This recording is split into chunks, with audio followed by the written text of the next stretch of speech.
from the book Mindstones by Seymour Papert. He starts talking about Piaget and about ideas that were described previously in the book, but as a very brief summary, when he talks about Piaget's ideas, he's referring to the concepts that Piaget postulated, the structures of the concepts present in the child's mind.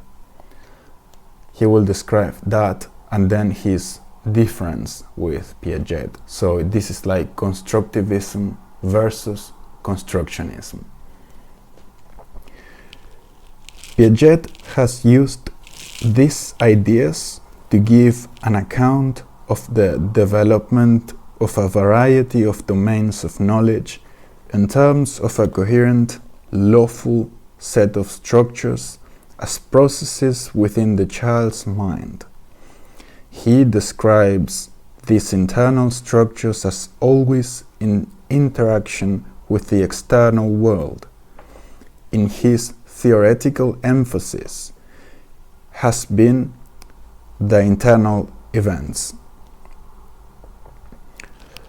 My perspective is more interventionist. My goals are education, not just understanding. So in my own thinking, I have placed a greater emphasis on two dimensions, implicit but not elaborated, in Piaget's own work. An interest in intellectual structures that could develop as opposed to those that actually at present do develop in the child, and the design of learning environments that are resonant with them. The turtle can be used to illustrate both of these interests.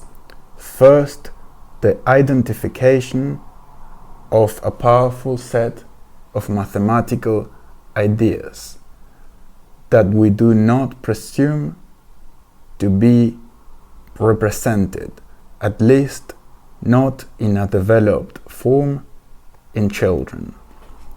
Second, the creation of a transitional object, the turtle that can exist in the child's environment and make contact with these ideas. Then he says, further down, but finding the connections did not simply mean inventing a new kind of clever, motivating pedagogy. It meant a research agenda that included separating what was most powerful in the idea of differential from the accidents of inaccessible formalisms. Differential is an idea from mathematics. The goal was then to connect these scientifically fundamental structures with psychological powerful ones. In what sense is the natural environment a source of microworlds, indeed a source for a network of microworlds? Let's narrow the whole natural environment to those things in it that may serve as a source for one specific microworld, a microworld of pairing, of one-to-one correspondence. Much of what children see comes in pairs: mothers and fathers, knives and forks, eggs and egg cups. And they too are asked to be active constructors of pairs. They are asked to sort socks, lay the table, one place setting for each person, and distribute candies.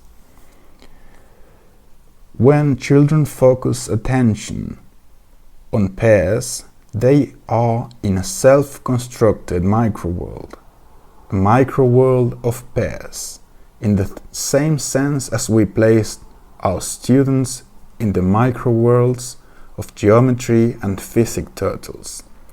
In both cases, the relevant microworld is stripped of complexity, is simple, is graspable. In both cases, the child is allowed to play freely with its elements. Although there are constraints on the materials, there are no constraints on the exploration of combinations. And in both cases, the power of the environment is that it is discovery rich.